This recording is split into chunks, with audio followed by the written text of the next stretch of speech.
तर मुंबईचा लाडका शुभंकर गणपतीचं गिरगाव चौपाटीवरती आगमन झालेलं आहे आणि थेट दृश्य आता आपण पाहूयात। गिरगाव चौपाटीवरती या गणपतीचं आगमन झालेलं आहे। मुंबईचा लाडका शुभंकर गणपतीचं गिरगावच्या चौपाटीवरती आगमन झालेलं आहे। ही दृश्य आता आपण त्या ठिकाणची पाहतोय। गिरगाव चौपाटीवरती मुंबईचा लाडका शुभंकर गणपती या ठिकाणी पोहोचलेला आहे।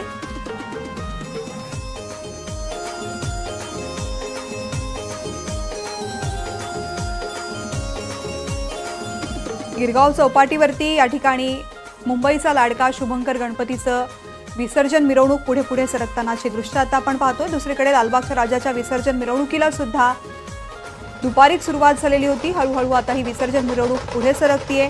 लाखोंच्या संख्येनं लोक रस्त्यावरती आहेत। ही थेट दृश्य खरं तर रस्त्यांवरती अंधार आहे, मात्र तरी सुद्धा कोणत्याही प्रकारचा अनुचित प्रकार न होता शांतपणाने भावुक वातावरणामध्ये उत्साहाच्या वातावरणामध्ये बाप्पाला निरोप दिला जातोय। दुसरीकडे नाशिकमधले दृश्य, नाशिकमध्ये अतिशय जल्लोषपूर्ण वातावरण पाहायला मिळते।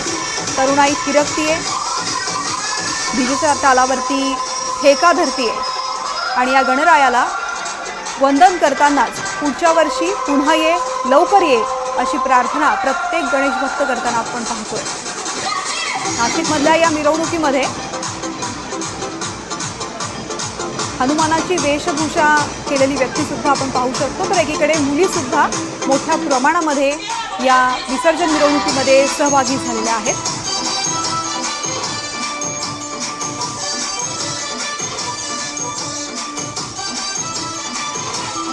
मुंबई पुण्यासारख्या शहरांमध्ये परंपरेप्रमाणे दरवर्षी लाखोंच्या संख्येनं गणेश भक्त विसर्जन मिरवणुकीमध्ये सहभागी होतात। अगदी परदेशी पाहुणे सुद्धा या मिरवणुकीमध्ये येत असतात।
नाशिकमधून आता आपण थेट कोल्हापूरमध्ये जाऊया। कोल्हापूरमध्ये सुद्धा जल्लोषपूर्ण वातावरणामध्ये बाप्पाला निरोप दिला।